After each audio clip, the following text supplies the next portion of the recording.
problema. O problema é o que ele revela. Porque enquanto o vampiro controla, o lobisomem expõe. E o cinema entendeu isso, mesmo não sabendo como explicar. Oi, eu sou a Nina e bem-vindo ao meu mundo. Um dos vídeos anteriores, nós falamos sobre a evolução do vampiro no cinema. E agora é a vez dos lobisomens. Queria tanto que você levantasse a orelha. Já olhou pra alguém e pensou, o que passa na cabeça dela?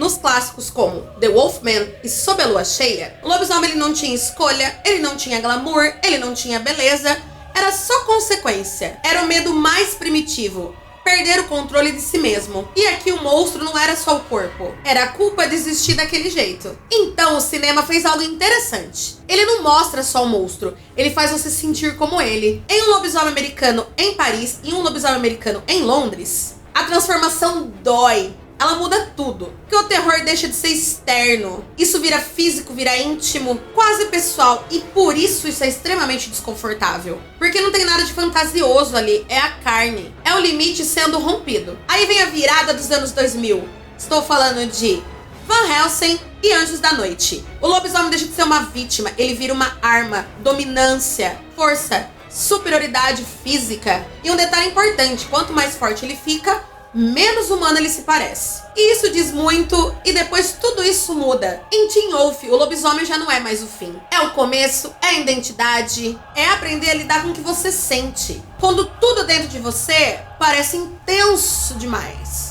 E isso conecta com algo bem mais profundo, Ginger Snaps, onde a transformação ela vira uma metáfora brutal sobre crescer, sobre o corpo mudar sem pedir permissão. Aqui o lobisomem ele deixa de ser um monstro e vira experiência. Mas nem toda evolução tem profundidade. Sim, agora eu vou falar mal de Crepúsculo mais uma vez. Eu sei o que você é. Diga. Jonas Brother. Isso aí. Em Crepúsculo, Lua Nova, Eclipse, Amanhecer, a saga Crepúsculo traz o lobisomem quase idealizado, quase confortável, uma tribo, um grupo, uma identidade segura. O monstro ele deixa de ser uma maldição e torna-se pertencimento, quase como o instinto finalmente tivesse pedido um lugar para existir. E isso continua em The Vampire Diaries, onde a maldição do lobisomem ele é herdado por linhagem, mas ele só desperta quando você cruza uma linha, tirar uma vida. Aqui o monstro ele não é só instinto, ele é consequência. Mas ao mesmo tempo, a série ela suaviza tudo. A dor é menor, a estética é limpa,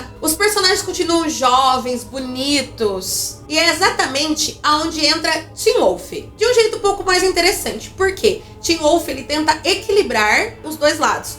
Ainda existe dor, ainda existe perda de controle e o foco não é só o horror. É aprendizado, é você aprender a dominar o que você sente. Sobre transformar o monstro em identidade. Quase como se crescer fosse isso. Aprender a conviver com seu próprio caos. E um detalhe muito interessante que a galera deixa passar é que em algumas histórias o lobisomem não é único. Existem outras variações, outras possibilidades, como se o instinto não tivesse uma única forma só. O monstro deixa de ser uma criatura específica, na verdade. E vira uma ideia que o humano ele pode se misturar com outras coisas. E isso me lembra muito o RPG Lobisomem, o Apocalipse, onde o lobisomem ele não tá sozinho. Dentro deste mundo existem outras linhagens de metamorfos, que especificamente são chamados de tribos no RPG, como os Basté, os homens gatos, ligados ao instinto, agilidade, individualidade, bem gato mesmo. Gato!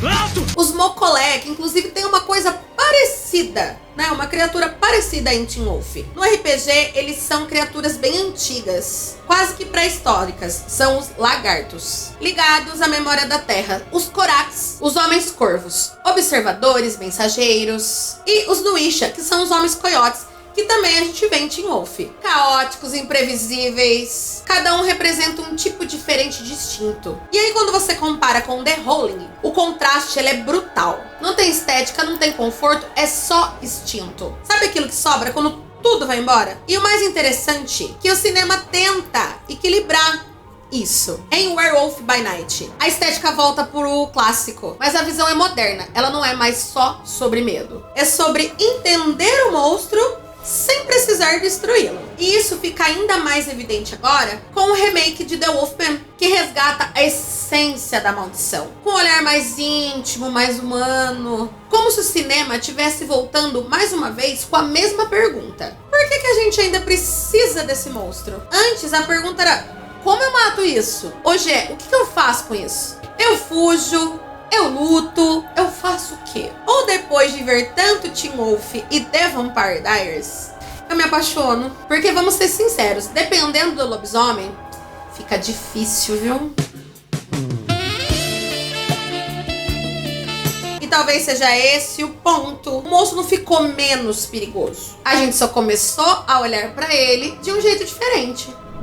E se você curte esse tipo de análise, onde o terror fala mais sobre a gente do que sobre os monstros, fique aqui no Mundo da Nina, que tem muito mais reflexões assim. Me fala, qual o seu filme de lobisomem favorito? Você prefere o lobisomem clássico, os lobisomens modernos, Teen Wolf ou The Vampire Diaries? Crepúsculo? Porque no fim, essas histórias nunca foram só sobre criaturas. Sempre foram sobre nós. E obrigada por ficar até aqui. Se inscreva, compartilhe, comente. E até o próximo vídeo.